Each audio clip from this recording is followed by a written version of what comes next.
meeting for Tuesday, February 17th. We'll start with our work session. Well, I guess we'll start with the Pledge of Allegiance. Yeah, let's just do that. All right, please join me. Pledge allegiance to the flag of the United States of America and to the republic for which it stands, one nation under God, indivisible, with liberty and justice for all. Robin, can you call the roll, please? I certainly will. Cindy Giordano. Here. Penny Hankey. Here. Matthew Seeds. Here. Buddy Hardin. Here. David Zucker. Here. Richard Gardner. Here. Justin Collier. Here. Dan Monternack. Here. Keith Hazelwood. Here. We do have a quorum. All right, quorum being present, we'll start with our work session. The first item is volunteer appreciation discussion. That would be me. Okay. Hi, Lynn, good to see you all. Just wanted to share with you, I know we talked in the past about the volunteer dinner. So what we would like to propose is, in case you're not aware, National Volunteer Week is April 19th through the 25th. So we usually like to have the dinner during that week. I know several of you have been at a dinner, but it has been a while since we had one. And to qualify for an invitation to the dinner, you need 50 hours or more. We have 54 qualifying volunteers this year. When you add on library board, foundation board, and staff that support volunteers, that gets us at a total of 162 invites. So we estimate about 135 attending.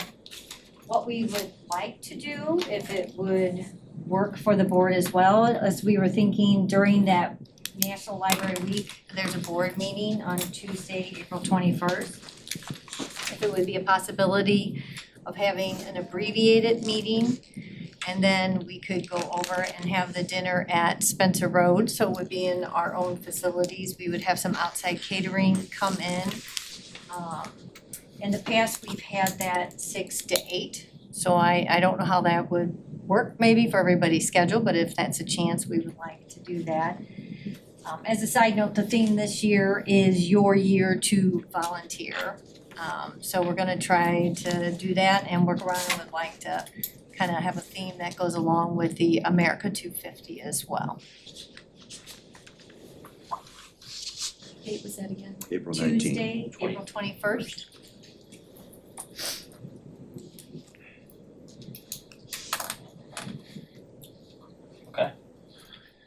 So is there any concern about Board of, there's two options, was having Spencer's what we think would make sense because it's obviously a library facility, it's kind of recognizing volunteers. The other option, I guess, that is done in the past is that going to a banquet center, which doesn't feel as library-ish to me. So we want to get that confirmation that you guys are okay having the event at Spencer, and the other would be, we would work very hard to make sure that there's very minimal items on that agenda. Cancel that meeting, or have a very brief meeting. So that we can spend the majority of the time with the volunteer dinner.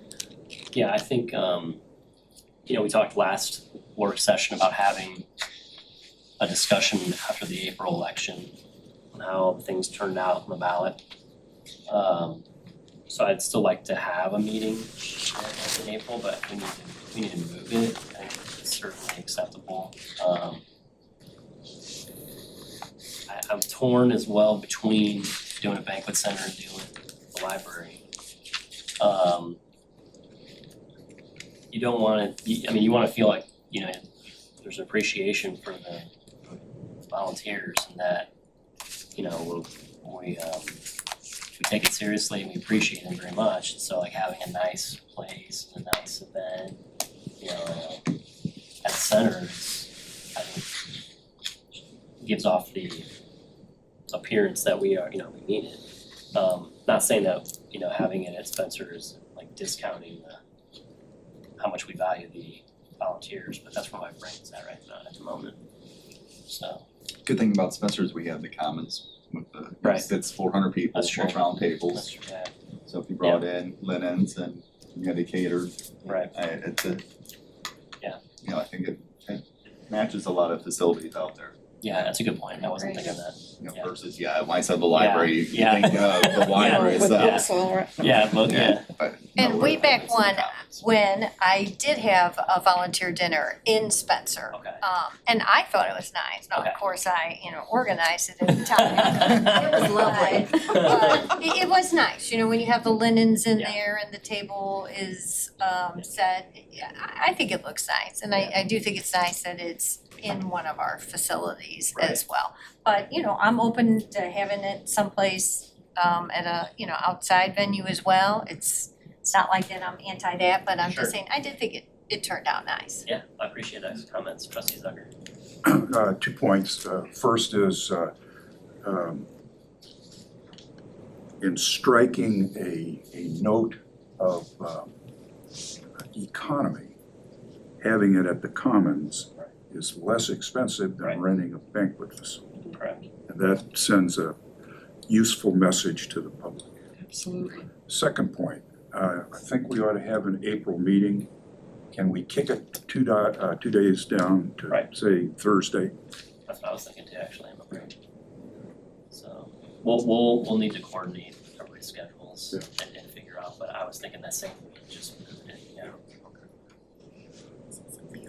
I was gonna say, now there is the possibility, I do believe Monday is open that week as well at Spencer, if you guys, Want to keep your meeting at the same time and we can change the date of the event.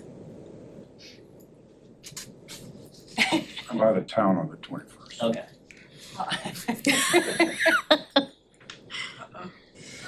Okay. Any other comments related to? Is this something that's done every year? I don't remember last year. historically it was, we were prepped and ready to have one in 2020 and then COVID hit. So it got canceled, but prior to that, for many years before that, there was a dinner. So there hasn't been one in 5 years? Correct. Oh my. The board asked last year for us to put it into the budget for this year, knowing that we would do it. I would add that I agree with David on both points, particularly on the one about having it here. If we're all sending messages hopefully to our legislators to vote so that we can perhaps vote on a needed tax increase, it would send the wrong message, I think, to hold it at a fancy banquet hall. Yeah. He said, well, the message would be that don't seem like they need the money. That's right. So I agree with that point very much.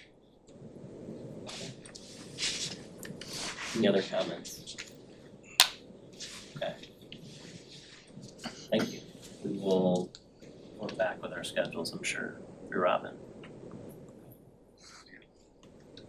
So we'll plan on the 21st, 21st. so you're out of town on the 21st. 21st, okay.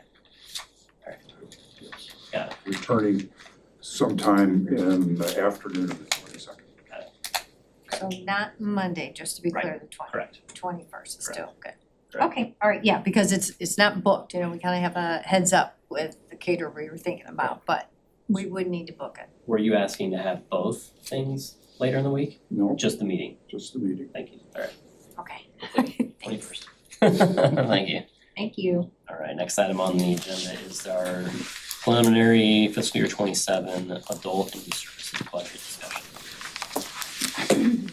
And Maggie has a presentation, can go through that, and then so we can discuss it as she goes. Hey, do you want to sit here? No, I'm okay.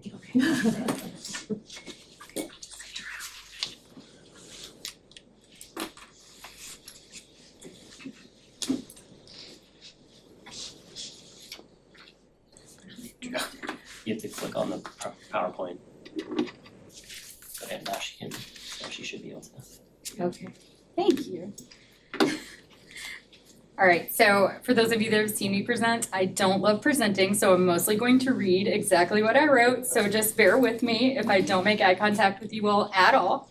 It's important that I cover what I want to cover, because if I speak extemporaneously, I will not cover half of it, so forgive me. We'll start just a very brief intro about me, adult and youth services, and programming. I started here in St. Charles as a youth services librarian at Spencer Road in 2010. In 2015, I moved into an iteration of this position, but with the focus being on youth services exclusively. Since then, my role has expanded to include adult services and outreach services, including the bookmobile, which has also been added under the adult news services umbrella. To say adult news services, it's kind of a catch-all term. I've found the easiest way to describe it is almost everything our patrons experience at the library that isn't related to checking out the books or materials.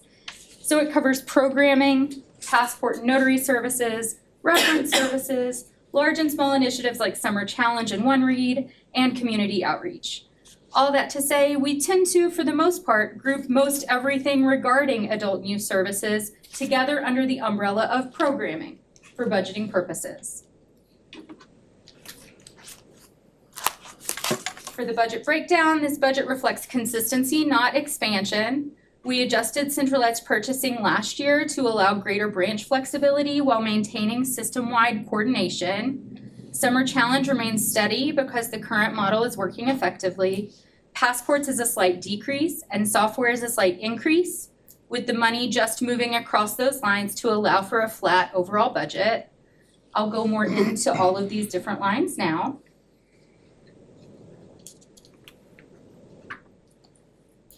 For software subscriptions, we're asking for $17,275. Adult News Services maintains a small number of software subscriptions to help the library function smoothly, both internally and externally, in providing the various services we oversee to the public. I'll go into a little bit of detail regarding the most impactful ones. The biggest one and most obvious one that you all probably experience the most is Library Market. That's our online calendar and room booking software.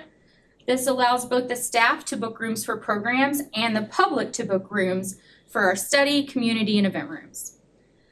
Adult News Services manages the behind the scenes of the software, along with branch staff who facilitate supporting the customers via room reservations and entering their program information throughout the year for their branches.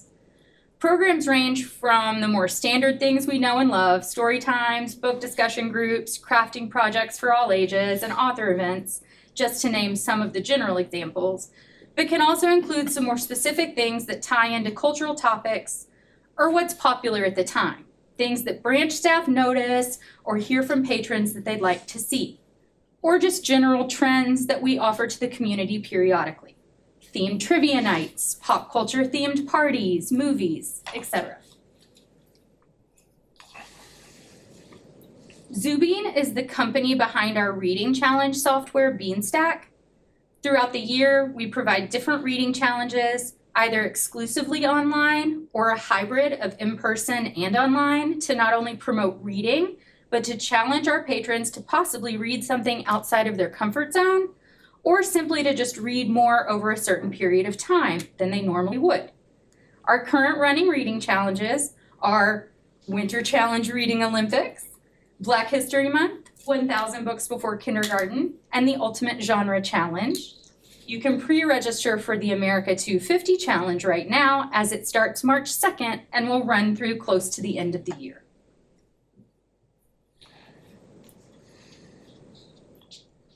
Calendly is our appointment booking software that we use for Ask Us appointments, often used for technology help, one-on-one technology help, but more recently used for RECA support. Tax appointments, very much at the top of our minds right now. Previously, we used a shared spreadsheet via Google Sheets that was not ideal and could be edited by anyone on staff, so it caused potential mistakes. Test proctoring services, and passport and notary services. So we use Calendly for quite a bit that used to not be self-service for the public. Checkroom is our internal facing software to help streamline customer facing service. This software helps Adult News Services maintain inventory over all of the different equipment that staff use for their various programs throughout the year. An entire small warehouse located in Central Services called the Annex houses hundreds of items that staff can book via the software. Anything from plastic kiddie pools to iPad labs to kits that staff have asked my department to create for crafting programs like resin kits are all housed in this location and then transported via our delivery drivers to the branches when needed. Adult News Services helps with upkeep of the kits and materials, with branch staff help to create new kits based on new with branches help in letting us know if when things are running low or not working appropriately. And we help to create new kits based on new programming trends and branch staff suggestions. New Lego education kits with a STEM focus are some of our recent purchases. Pre-2015 items were housed at various locations in different branches, and staff had to A, know where they were housed, and B, go transport them themselves. This was a concerted effort to save staff time, be mindful of limited branch storage space, and focus one main person to run point on managing these items, which, though a huge undertaking initially, has been an immensely helpful support in the end for staff. And I am very proud of my staff that help it and the branch staff for helping and support the process. Also of note, this check room, $4,000 for check room, that covers 2 years of a subscription. I have a question. Out of 349 available, 285 available, 48 checked out, 17 unavailable. What does that mean, unavailable? So 48 are checked out, 17 are unavailable. That means that they are probably getting work done, or they haven't, they're like something is, they're Need unavailable in repair some or way. something Yeah, like yeah, that. yeah. Gotcha, okay, thank you. Okay. Spotify is our newest investment to help support the branches in programming. For years, staff have been busting out the boombox and CDs to support programs. And so we in Adult News Services, along with a lot of support from IT, decided to create Spotify accounts for the branches and supply them with Bluetooth speakers to help with a more portable and functional experience to facilitate the different programs they provide that utilize music. We're out of the 90s. Okay. So for current year performance, okay, now that we've covered software, on to programming. This fiscal year, the organizational goal was 5,000 programs. We are averaging around 455 programs per month. So we are on track to complete over 5,000 programs by the end of this fiscal year. With a steady budget moving forward, we are well positioned to maintain this level of output. How do we do this with such a small budget? A creative and dedicated staff is truly at the heart of it all. The numbers from this fiscal year demonstrate operational stability and effective coordination across departments and branches. I would be remiss not to specifically shout out branch staff who have truly stepped up this current fiscal year to reach the goal of 5,000 programs that John put forth.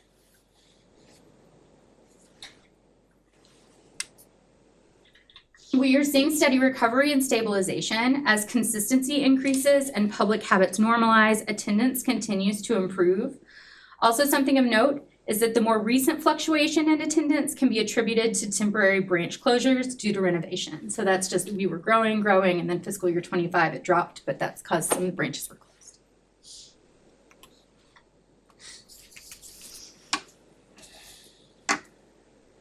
All right. So the next line was programming supplies. That's the full total. And then the breakdown of how we have it broken down into my department, branches, and outreach. So we have the programming supply line broken down. Several years ago, Finance created Amazon accounts for individual branches so they can more easily purchase materials for their programs directly. My department also sends out a regular email asking for orders from certain stores that often provide better prices or more specific items that aren't covered by Amazon. Shocking, I know, but it does happen. All of this is to help streamline ordering, prevent staff from spending their own time and money, and then have to get reimbursed for materials, saving the finance department time in the end.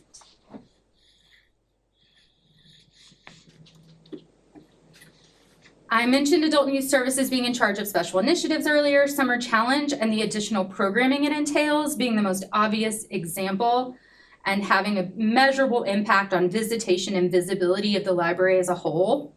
The Summer Challenge budget is focused on funding special events and performances and prizes. A few years ago, we moved from offering little prizes to leaning into mainly providing quality books as prizes for summer, which is more expensive, but leans into our mission and seems appreciated by most of our patrons, especially parents who seemed fine with one less little toy or tchotchke getting added to their children's collection. Summer Challenge reaches all aspects of the library service departments. starting with adult and youth services, but quickly spreading to branches with the Summer Challenge Committee that helps to drive the creative process and give input on branches and department perspectives. Marketing, who plays a huge role in creating the various materials to provide to patrons, both in promoting the challenge, but also in how patrons participate throughout the summer. Our facilities department, where the logistics of getting the prizes to all of the branches, the uptick in circulation of materials and therefore the delivery of them, and so much more impacts them daily throughout the summer months. The finance department, who helps us maintain the additional spending on performers and presenters, and the yearly grant that we submit and thankfully receive from the State Library via the Institute of Museum and Library Services national funding. The collection department, who often helps us spend that money on some of the collection. And last but certainly not least, the branches whose staff interacts with so many more people day to day during the months of June and July, both to sign people up for the summer challenge, hand out prizes, and be excited for them for completing the challenge and offering more programming connected to the theme of the summer. This past July reached 135,823 visits, the strongest July since before the decline in 2020. We are still working back from it, but that is strong. Prior to fiscal year 2019, June and July regularly exceeded 170 visits, or 170,000 visits. So we're not quite there, but we're getting back. Programming is not simply activities, it drives building use and community engagement. Special events, things like outside presenters that can expand beyond what our very capable staff can do. Our staff are awesome, but not many are professional magicians or have the ability to bring in cool reptiles. Was increased last year to offset rising performer costs, but we feel safe to keep this flat for this year's budget. For adults, we offer things like After Hours Community Band, Uke 66, Dulcimer Guy, and things like the picture above, which was a Lindy Hop swing dancing class. For youth and families, we offer things monthly during the year, but during the summer, make a concerted effort to offer things weekly due to the higher demand, and these occur at multiple locations, whereas adult special events tend to be at one location.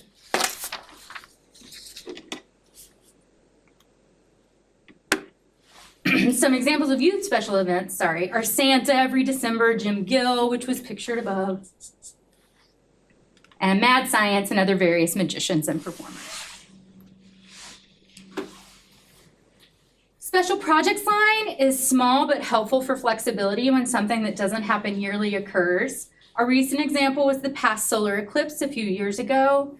We had plenty of money in this line to order more eclipse glasses as needed for the community when the interest level was so high. That's my dog in those glasses. This year, this line is incredibly helpful to have as additional America 250 support.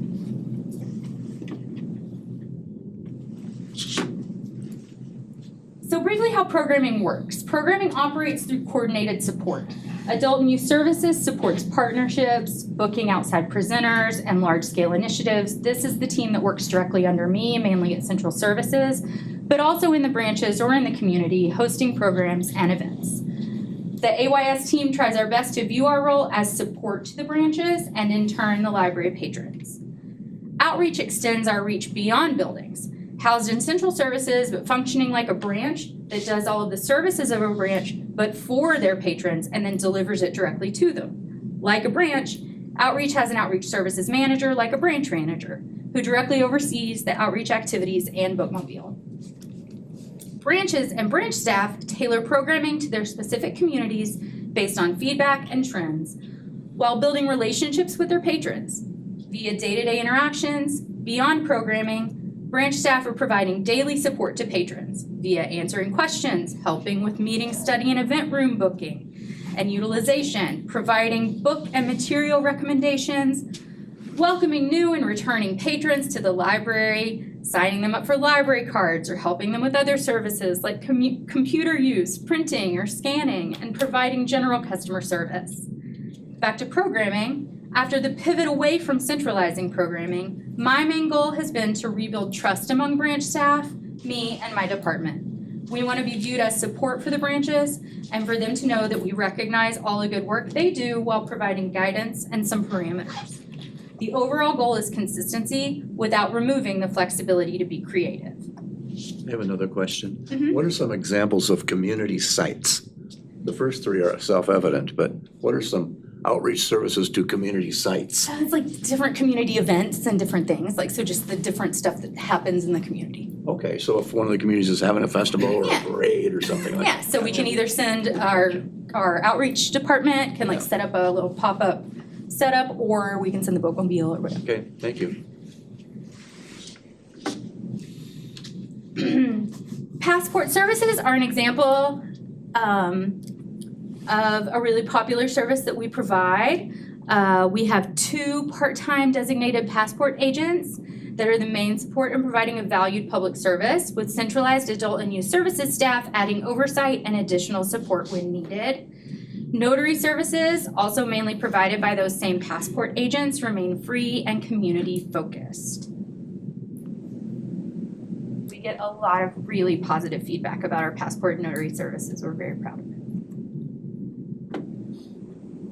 it. Okay, so as I mentioned, fiscal year 26, the focus was on quantity. This year we focused on restoring and stabilizing volume, and we are on track to achieve that goal. With volume stabilized, our next focus is quality and consistency. We are implementing structured evaluation tools. A more conscientious effort to request customer feedback has already been implemented, with a rollout of internal assessment of programs planned for the rest of this calendar year. This will ensure that high output is matched with high standards. For fiscal year 27, the emphasis is not on more programs, it's on stronger programs. We know we do strong programs already, but we're just looking for consistency. We have demonstrated resilience through fluctuation. We have rebuilt volume responsibly, and we are now focused on strengthening the quality and consistency system-wide. With a steady budget, we are positioned to maintain momentum and continue responsible growth. Any questions? Thank you, Maggie. Questions from the board?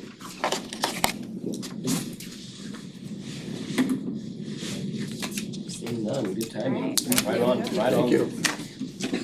Money almost. Just good for a bunch of discussion. If you are looking to speak at the regular meeting, if you filled out a public comment card, please turn it in to Robin here. Anybody else? No? I Okay. think that's it. Just trying to buy 2 minutes, but I guess. Sure.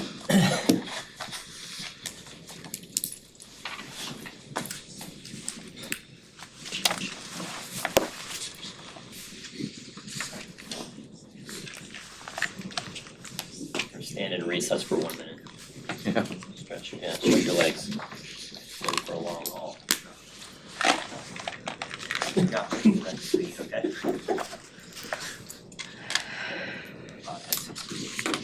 Oh, yeah, you got to fill the collect.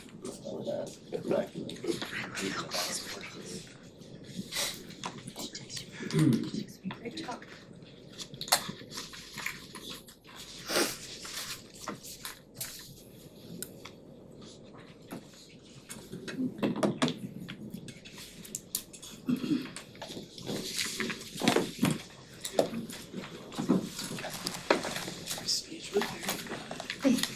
Gonna go puke now. Alright.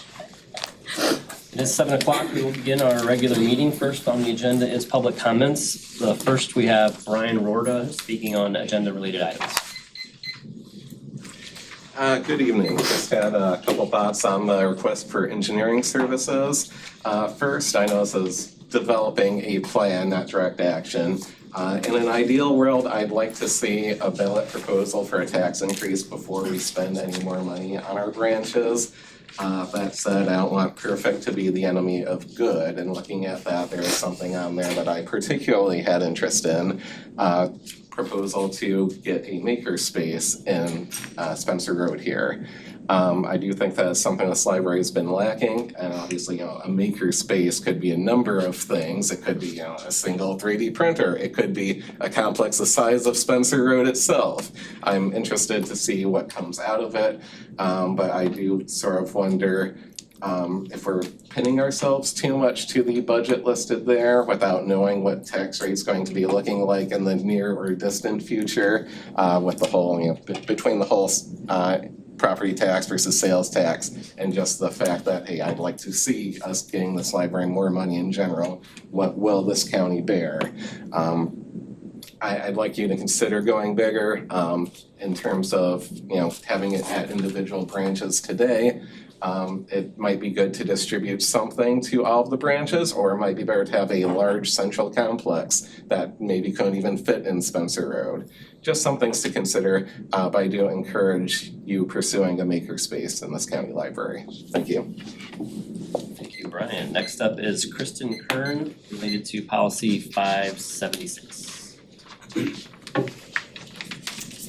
Hello, good evening. My name is Kristen Kern and I'm a librarian in the district. I'm speaking today because of recent weather-related closure decisions that raise serious concerns about staff safety, the clarity of leadership and process. During the November and January winter storms, closure decisions were made late, changed multiple times, and in some cases occurred after staff had already arrived at work. On one of those days, staff were asked to report only to wait inside the buildings for nearly 2 hours because parking lots and sidewalks had not yet been cleared and it was unsafe to open to the public. Many staff reported unsafe travel conditions, including sliding and poor road conditions.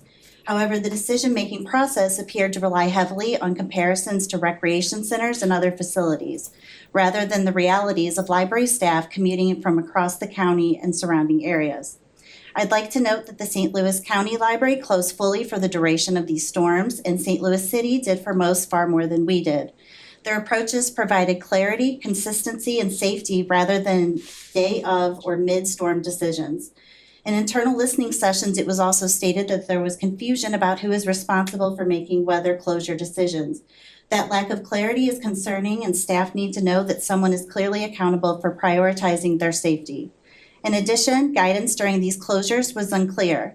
Timesheets were later altered by finance in ways that many staff had never experienced before, which added to confusion and anxiety over what they were told by their manager. There were also widespread concerns and rumors about potential changes to paid snow days for part-time and non-exempt employees. Even the uncertainty alone has impacted morale. I want to be clear, this is not an isolated incident. The weather decisions are part of a larger pattern where staff feel safety, communication, and lived experience are secondary to optics and administrative priorities that do not reflect staff realities. I did communicate my concerns to administration directly, and I did not receive a follow-up response, and that is why I'm bringing it here.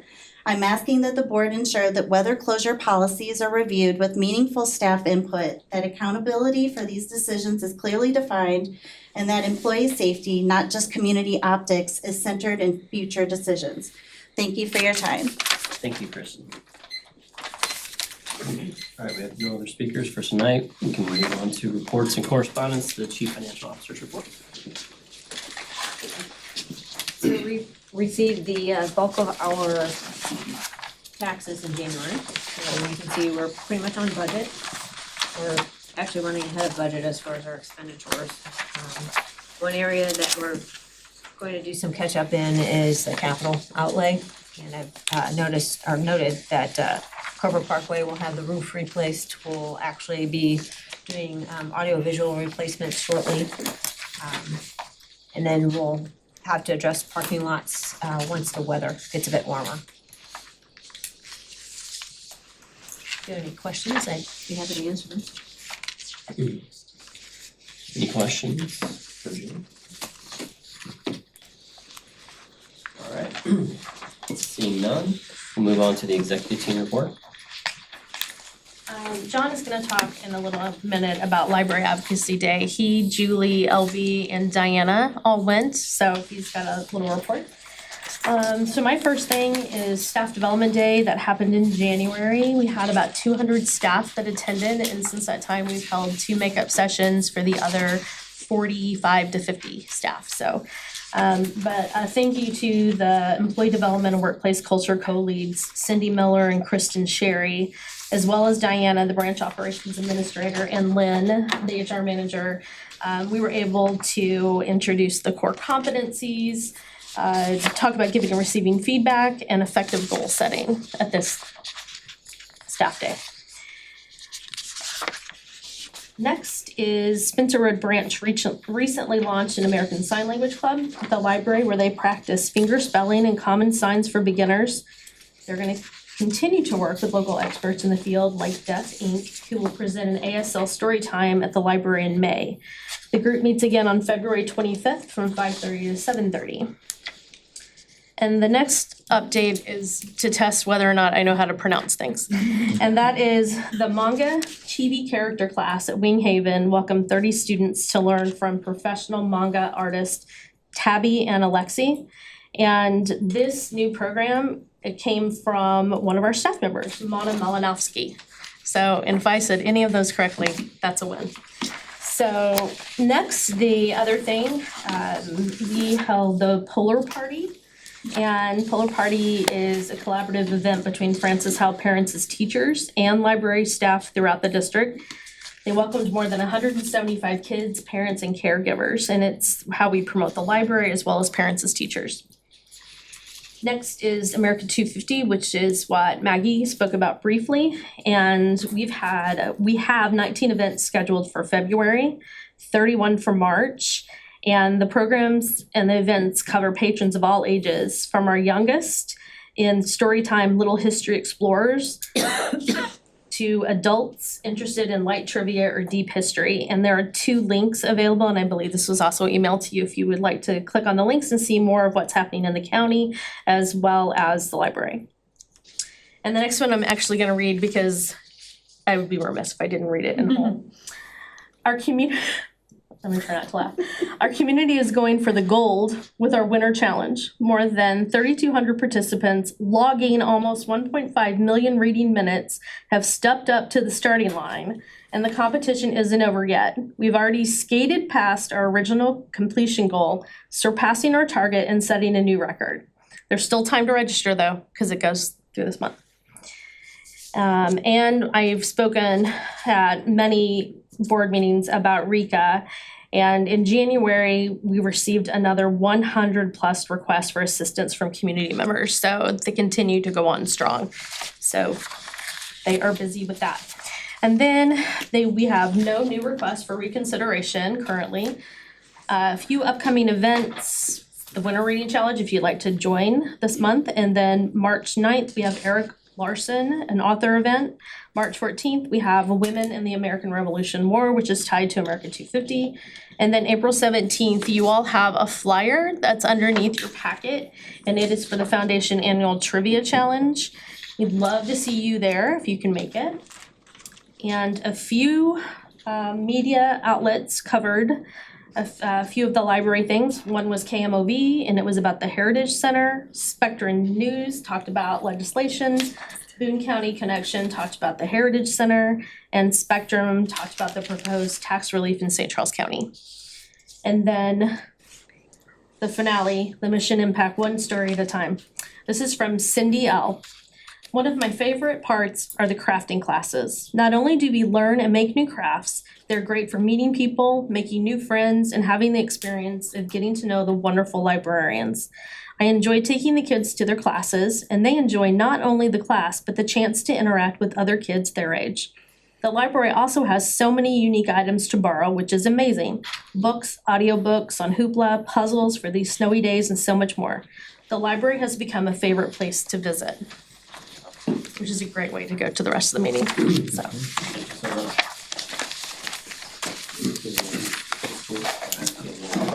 Well, before that, I'll hit upon Library Advocacy Day. I also want to touch upon, Maggie came in this morning about America 250. We had was this the first kickoff of the speaker series with the St. Charles Historic Society, St. Charles County Historic Society. And we had 60 people 60 people come this Saturday. on Saturday, so not bad for a historic talk. We had to get extra chairs out. Extra chairs.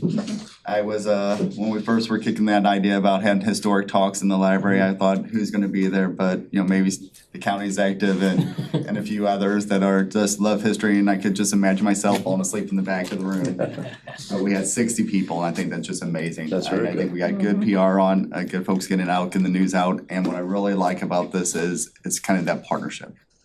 Anytime we can partner with another agency, in this case, the Historic Society, once again, telling those stories, bringing those stories to life, and that's really core to our mission. So I appreciate Maggie and her team obviously putting this together, the work of the Historic Society to bring in a speaker that, drew an audience and participate the 60 people that, appreciate the 60 people that came and enjoyed our facility, enjoyed the time sharing. Library Advocacy Day, as was mentioned, Julie, myself, Diana, and Lori Beth drove up and participated in the day. We met with, I think, just about every one of our House members and pretty much every senator. I think we missed one senator, but the other two were able to meet, talk through the various priorities that they have and really kind of talk through the things that are impacting library service and our ability to fund those services. So we talked about the challenges of Hancock, the fact that Hancock is put in place to, allow property tax that we collect to increase at the rate of inflation or 5%, whichever is less. But there's also some challenges with Hancock currently when we have some inflationary costs such as healthcare and some materials and those basics that are growing at a rate faster than Hancock. So that makes that growth that we're seeing associated that we're kept on Hancock kind of get squeezed. We talked about the impact of our senior citizen property tax freeze, which was, approved in 2024. For us, that impact is $160,000. So that's what money we would have collected this year without that freeze being in place. It's great that seniors have a freeze and that program's in place. It's a good program, and each and every one of these programs have high quality, but they all have a small impact to us. We talked about the impacts of was SB 3, and it's being put on the ballot as Proposition RT, and the impact that would have on our future revenues, which I think is $300,000 to $400,000 annually. And of course, you all recognize that also affects how Hancock is calculated. So over time, it has a bigger impact than just that $300,000 or $400,000 annually. We talked a little bit about all these tax incentives that the municipalities have, and each one of them individually doesn't seem that big. It's maybe a few thousand here, a few thousand there, but collectively, it impacts us because it has about $600,000 revenue that we would have collected if those Chapter 100s or 356s or Chapter 68s were not in place.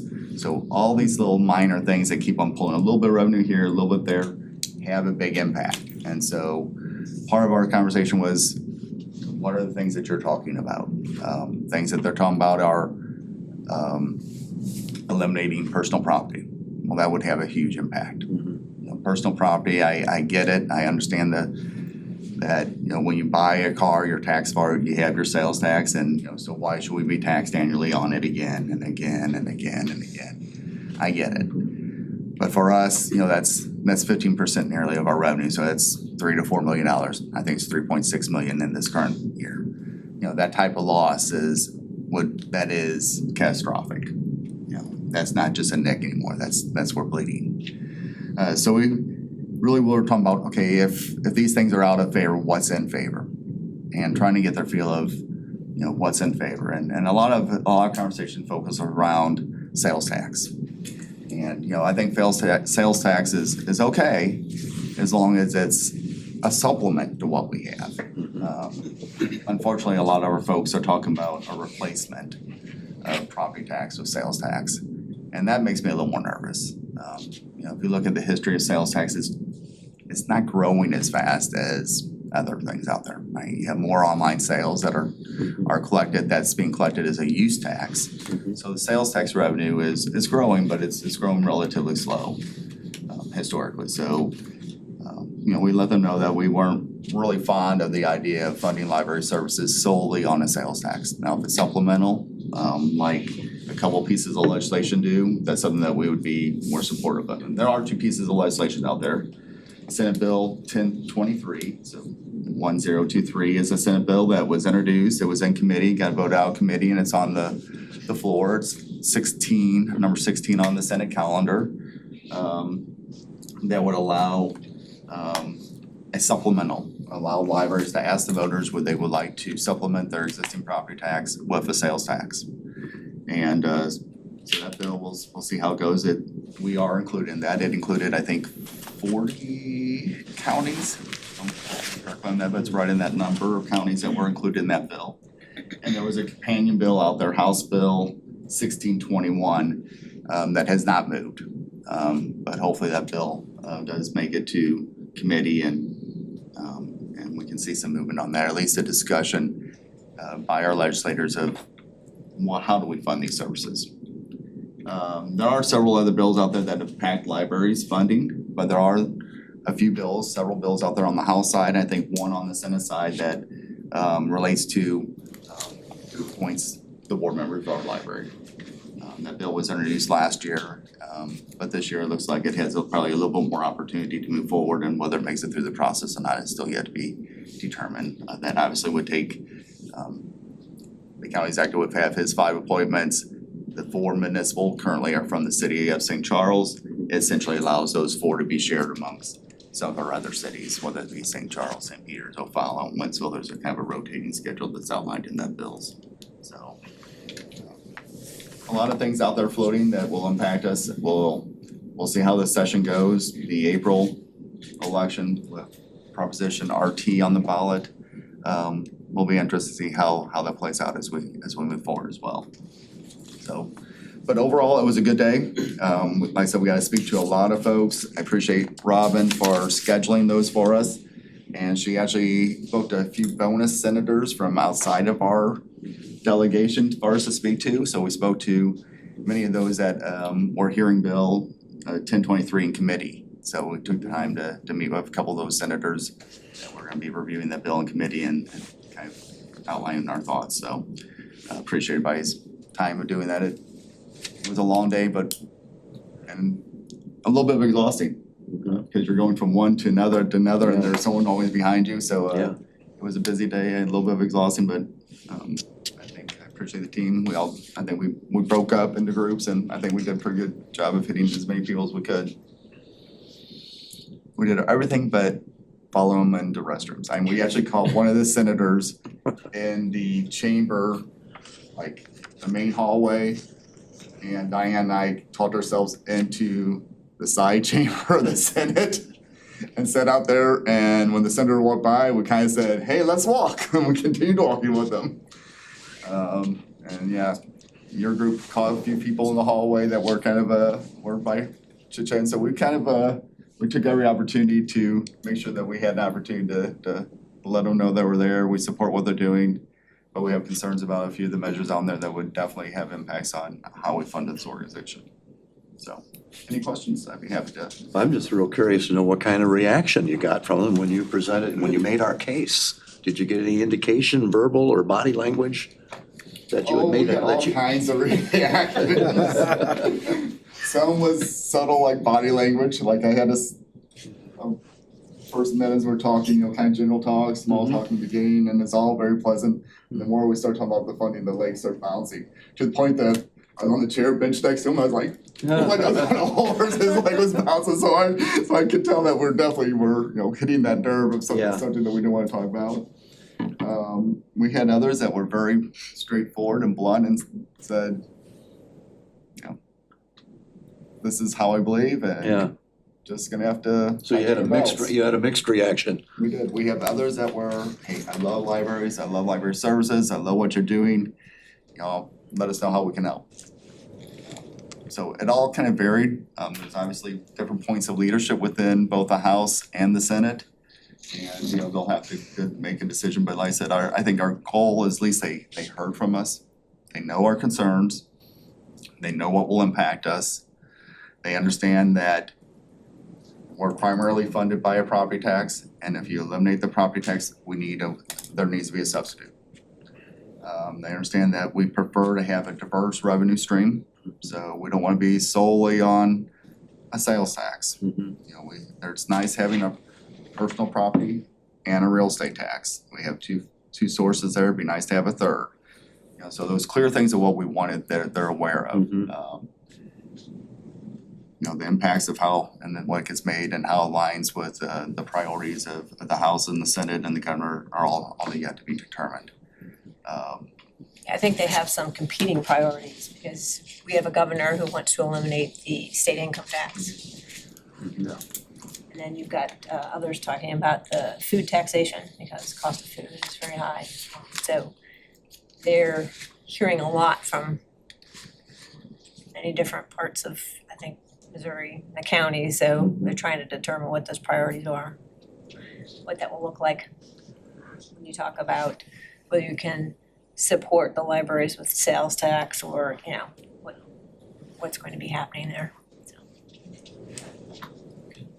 So it will be an interesting session. Lots of bills out there filed. You know, historically, they don't make it through a fraction. Senate Bill 1023 to make it into committee and out of committee, so early in session, being 16 on the Senate calendar, it's likely at least will be discussed.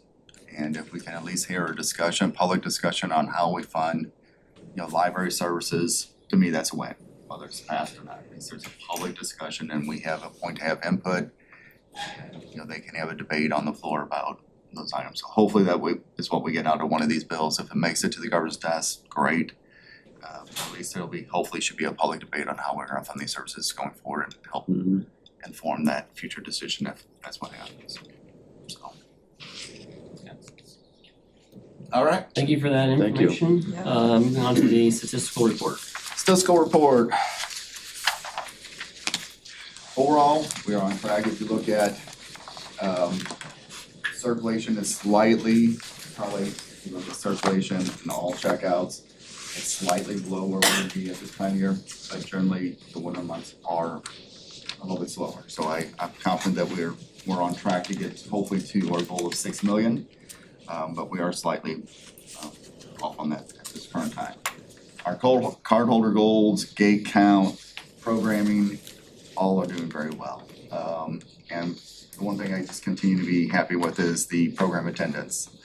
It's at almost 67%. So that is actually well ahead of rather all the other parts of our that hopefully have 1,000 programs and they're definitely exceeding that by quite a bit.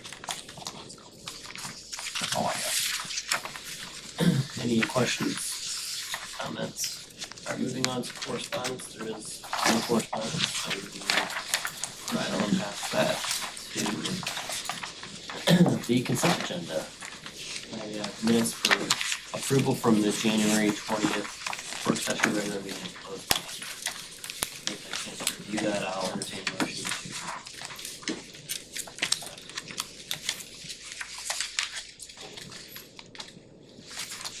So moved. We have a motion or a second? Second. Have a motion and a second. Is there any further discussion? Seeing none, all in favor say aye. Aye. Any opposed? Yeah, appear to have it, the ayes do have it, the minutes have been accepted. Moving on to the formal agenda, we have no unfinished business. New business tonight would be 26-25 authorization to engage firm for architecture and engineering services.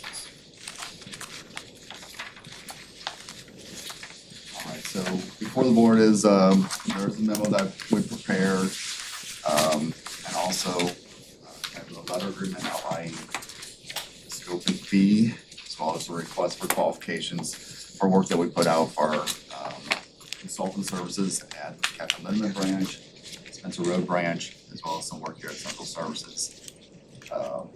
Each of these, if we had boiled down the work to its simplest form, what we're doing in all three of these locations is looking at how do we better utilize some underutilized space.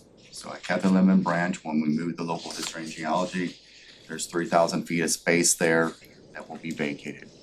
So we're looking for solutions that want to backfill that way. And a lot of the consultants here, and we have attention to them, we've also liked them to look at a few other things like our servers, our front Ask Us desk. And we also would like to look at different sightlines, because it's, part of the things that we've heard from our team there is that if, you know, staff kind of, if they have a clear point to the next sightline or a next service desk, it makes them feel more safe. It is a more safe environment, so we wanna make sure that we accommodate and we have the consultant look at those points of how many those service points, do they have sight lines, how can we improve and ensure that our staff are safe in the environment that we have them working in. So we're gonna take advantage of that backfill, but have them look at a few other little things that kept them living in. Spencer Road Branch, the Commons, as you're aware, as we're all aware of, used to have offices built by the community council. Those offices have been vacated, so we're trying to figure out how can we best reutilize that space. And while the consultant, again, is here in town looking at these facilities, we want to also take a look at our children's room. Our children's program room is undersized.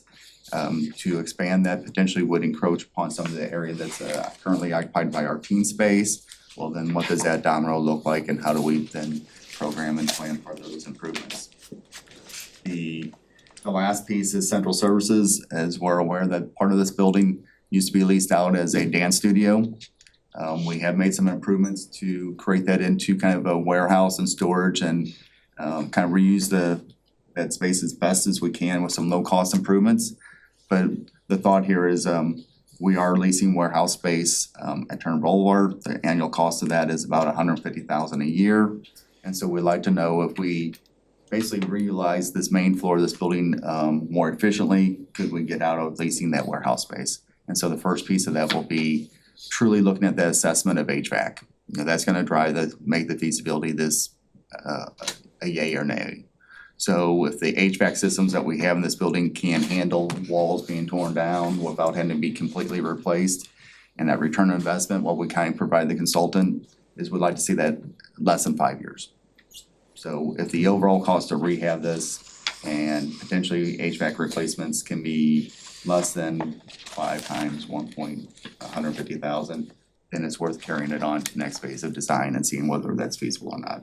So that's what we're trying to do here, is figure out, can we backfill that and can we save money from warehousing? John, how many firms submitted their qualifications? We had 8, and then we shortlisted that to 4, and then we did interviews for the 4. Okay. And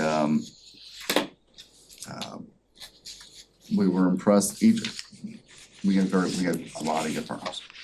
I think we're impressed with all of them. The firm that we are recommending had some very knowledgeable people on that seemed to really understand that we did put in the RFQ that we had limited budget. And so that we made sure that it's very clear that we were not doing full rehabs of our buildings. That these are really, we're doing a surgical approach based on our limited financial means, so we gave them things. The firm we selected seemed to best understand that. They done library design work? They do library design work, and they seem to understand that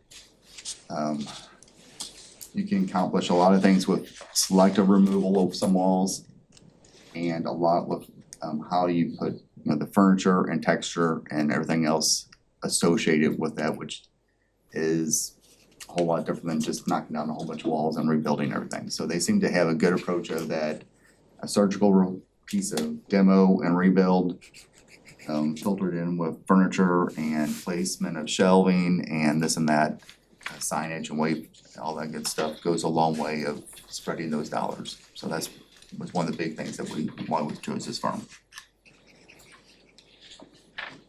Well, one question I have. Hold on. Keith first. Yeah. John, this firm's out of Chicago, if I'm not mistaken, at least their address seems to be a Chicago-based address. Have they done anything in the St. Louis area to the point where you and interested parties could go and see something that they've done around here? That's a good observation. That was one of our concerns, is that a lot of their work is in the Illinois and Wisconsin area. So we checked their references and because there is nothing right here in St. Louis that we can say this is what they did.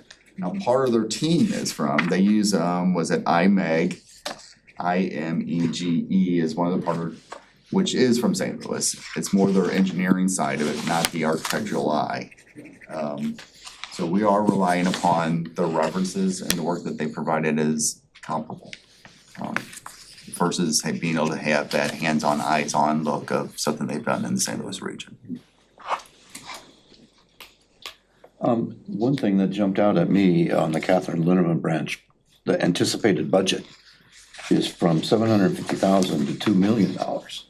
That's an extraordinarily wide budget range. Is that because there's a big range in deliverables or unknown what things are gonna cost? So we did that, I think we also have a similar range at Spencer, I think it was maybe that 750, 2 million. So what we told the consultants that the 3 projects in total, we don't see that we'd spend more than, I think if you had all 3, it's like 4.5 million. So what we provide them is that in all 3, we see that our with max we'd spend is 3 million. And so the range was provided so that we had some flexibility. We wanted to also kind of, kept the limit, if it's 750, we know it's probably gonna be a furniture and carpet type of project. Right. Well, we may wanna see what is a little bit bigger project, and does it fix some of the other problems that we have once we get in that discovery, and then we kind of narrow down into what the actual improvements are. So it is related to a wide range in the expected deliverables.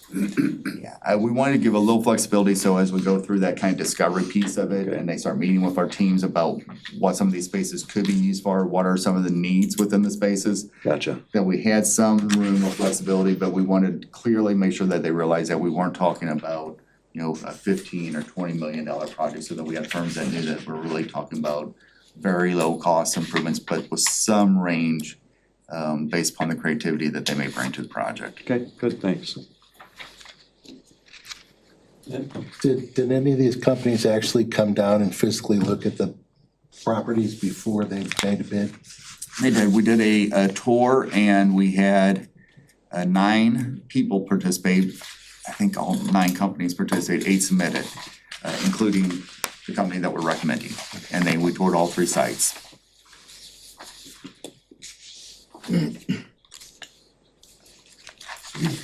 Any further discussion?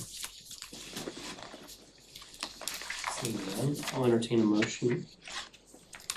Trustee Zak. I move that the board approve entering into contract with Enberg Anderson for architectural and engineering services for an amount not to exceed $49,840. There's a motion, is there a second? Second. Motion and a second, any further discussion? Seeing none, all those in favor say aye. Aye. Aye. Any opposed? Yes, appear to have it, the ayes do have it. Item 26-25. Seeing no other business on the agenda, I'll entertain a motion to adjourn. So moved. Motion is there a second? Second. All in favor say aye. Aye. Aye.